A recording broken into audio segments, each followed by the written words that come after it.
Hello everyone, in this tutorial I'm going to show you how to do this peel effect that I did for a client project.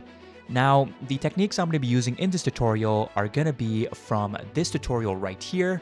The only difference is I'm going to be teaching you how to do it on any car body or any sort of vehicle.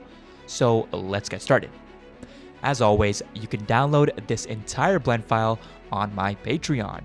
So consider becoming a member and get access to my past and future tutorial project files. So to get started, I'm going to be using the BlenderKit add-on. And the reason for that is because I'm going to be getting a free car model from here. So I'm going to be searching for a BMW. Enter, and then I'll go filter out and I'll use the free first option. And the model I'm going to be using is this one right here, the BMW M4 Competition. So I'll drag it into my scene into the middle. Okay, so the reason I'm going to be using this model is because it has a clean topology and the parts are separated nicely. So I don't have to do it manually. So the peel effect is actually easier to do if you do it in sections instead of doing the whole peel effect on the entire car body as one single object.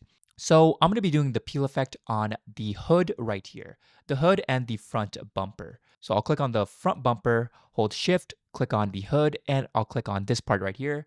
And then I'll click on the hood again because I want the hood to be the last object selected. Then I'll hit Ctrl J on my keyboard to join them into one single object. Shift D to duplicate it, and then right click to set it back in place.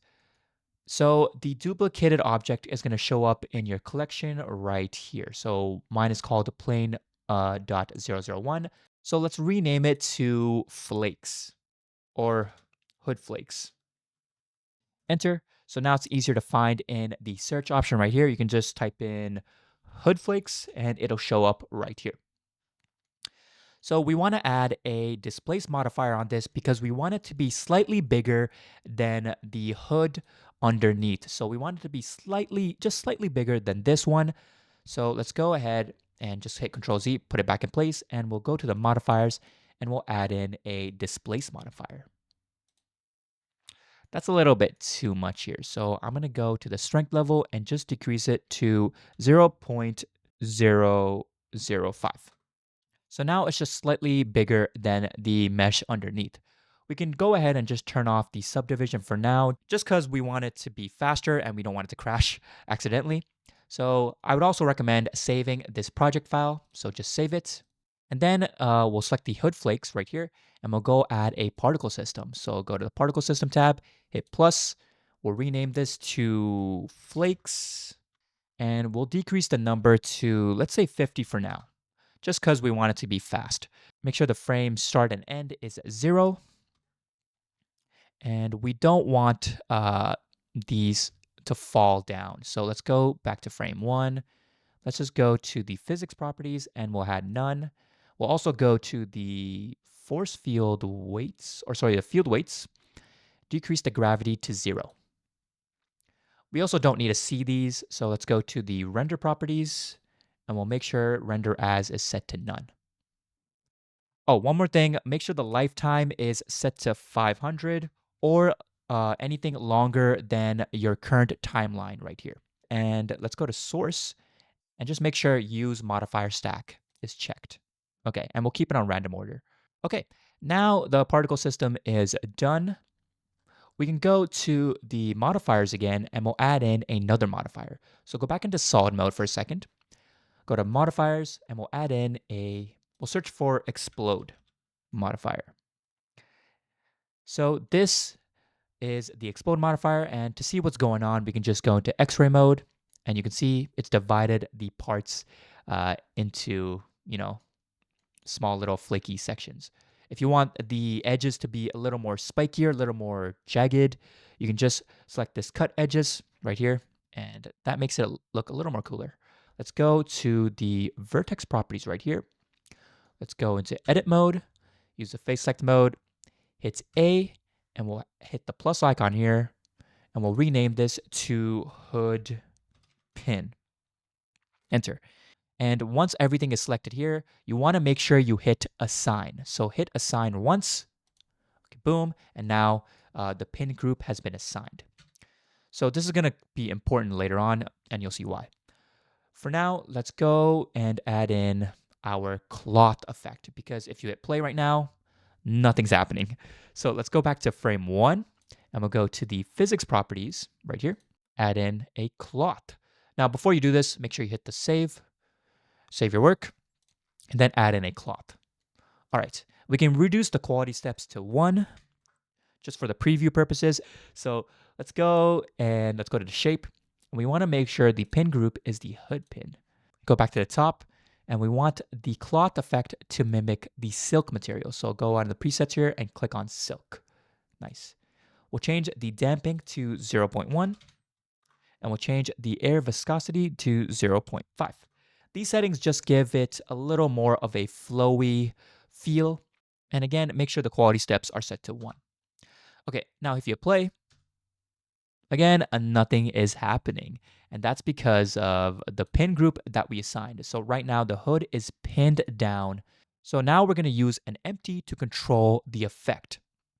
So go back to the modifiers, and we'll add in go to edits, and we'll add in a vertex weight proximity. And what's important here is you want to make sure this modifier is above the cloth modifier. Okay, and then the vertex group is again going to be the hood pin. And now let's add in our empty to control the effect. Shift A, add in a empty sphere. You want to make sure this sphere is able to cover the entirety of the hood and the front bumper. So we'll actually have it start on frame 1, and we'll move it. We'll have it start right here. Okay, so the effect will start right here, maybe a little closer, maybe make it a little bigger. And then we'll go to the location and hit I to add in a keyframe on the location properties right here. And now we'll go to frame 120. We'll make this animation 120 frames actually. And we'll move this empty to the hood, middle of the hood right here. And then we'll just hit I to add in that keyframe. And so now the empty is moving like this. But again, nothing is happening. So go back to frame 1. We want to select the hood flakes right here. And on the weight proximity, we want the target object to be this empty here. So click on the empty and rename it to, we'll call it hood peeler. And we'll go to the target object and we'll search for hood peeler. Change the proximity mode to geometry. And now to see what's going on here, let's first turn off our modifier. So just turn off every single modifier except the vertex weight proximity. And then if you go into weight paint mode, you can see what's happening here. As the empty gets closer, you can see its effect happening right here. Now we want the effect to be a little more harsh because right now it's a little too smooth here. So let's go and change the low amount to, I found that 1.2 was good. And what's important here is we want the highest value here to be higher than the low value, obviously. So we can change it to 1.3. I think 1.3 works fine, just as long as it's higher, slightly higher than the low value here. The fall off is going to be smooth as well. Okay. So this is how the effect is going to happen. It's clipping here, and that's because we have the displace modifier turned off, so we can just turn that back on. Turn on everything again, so turn on the cloth as well, turn that back on. Turn back on the particle system. And okay, now one more thing. We need to add in a force field to tell the flakes where to go. So we want the flakes to travel up here. So to do that, we're going to add in a force field. So Shift A, add in a force field, just as a regular force field here, and we will just move it up here. And for the settings, we want the strength to be in the negatives. So I found that negative 1000 wasn't too fast, but wasn't too slow either. If you wanted to go faster, you can increase this to like something like minus 2000 or even minus 10,000. Sorry, 10,000. If you wanted to go really fast, but minus 1000 works for me. Now all we have to do is just hit play. And you can see that they're falling down. They're not supposed to be falling down, and that's because we need to go back to the cloth settings here and make sure field weights is turned, or go to field weights and turn gravity all the way to 0. Okay, now if you hit play, they should start floating up. And there you go. Look at that. The peel effect is working perfectly. And that's it. A little more smoother, so we can increase this to 5. But before you do that, we can increase the particles to something like 500. Again, make sure you save your work before you do this. 500, and let's see how that looks. Might be slower, but you get smaller and more flakes, which is nice. And that's how it's done.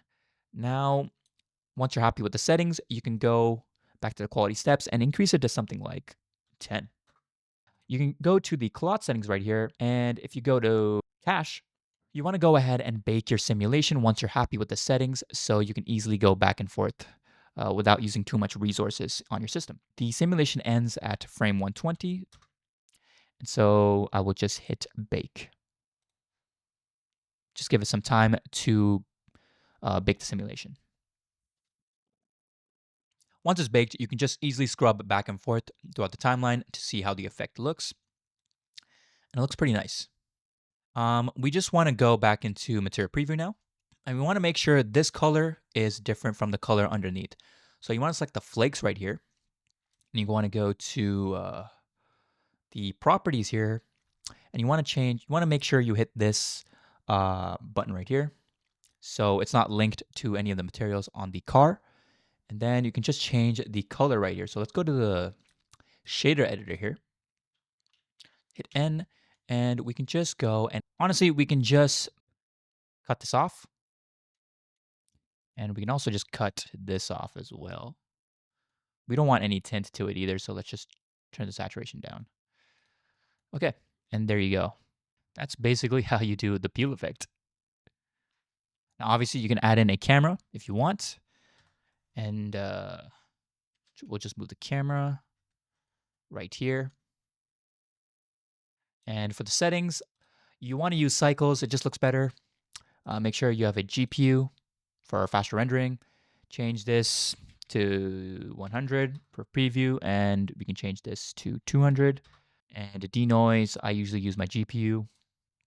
And then open image denoise. And you want to check mark motion blur, super important as well. Makes it look a lot nicer. Yeah, then you go ahead and just add in your environment. You can get this entire scene on my Patreon. It's the best way to support me and this channel. I appreciate you guys watching the video, and I will see you all in the next tutorial. Peace.